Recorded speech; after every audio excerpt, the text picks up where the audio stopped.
از عبدالله ابن عباس رضی الله عنه پرسیدند در باره ماه شریف رمضان. گفت پیش از آغاز ماه شریف رمضان ما کوشش میکردیم که در این ماه رحمت، در این ماه مغفرت چیکار کنیم؟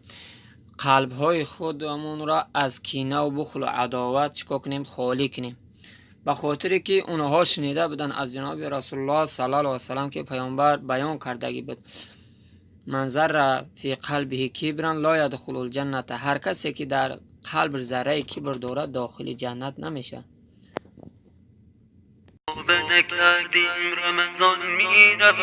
توبه نکردیم رمضان می رود، وقت گران از کفمان می رود. این دهه آخر شبهای قبل همچو نفس از تن و جان می رود، همچو نفس از تن و جان می رود. وای نبخشید مرا برکشید همچو یکی مرغ بران می رود. آسد افسوس که این ماه خوب زوز پیش همگان می رود، زوز پیش همگان می رود.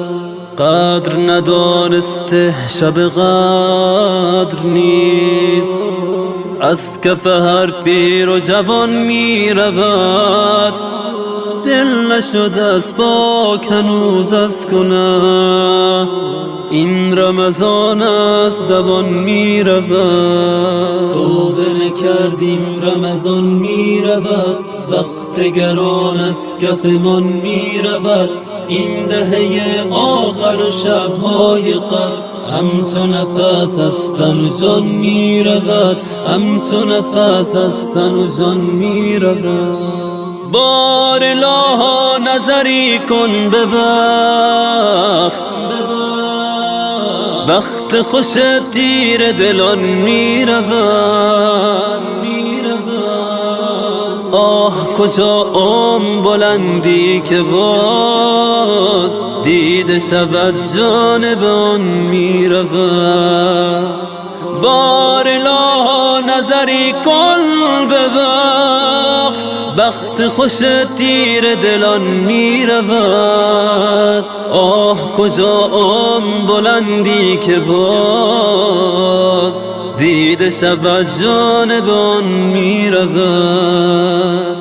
قدر ندانسته شب قدر نیست، از کف هر پیر و جوان می رود. دل نشده از پاک هنوز از گناه، این رمضان از دوان می رود. وای نبخشید مرا برکشید همچو یکی مرغ بران می رود. آسد افسوس که این ماه خوب زوز پیش همگان می رود، زوز پیش همگان می رود. توبه نکردیم رمضان می رود، وقت گران از کفمان می رود. این دهه آخر شبهای قبل همچو نفس از تن و جان می رود، همچو نفس از تن و جان می رود.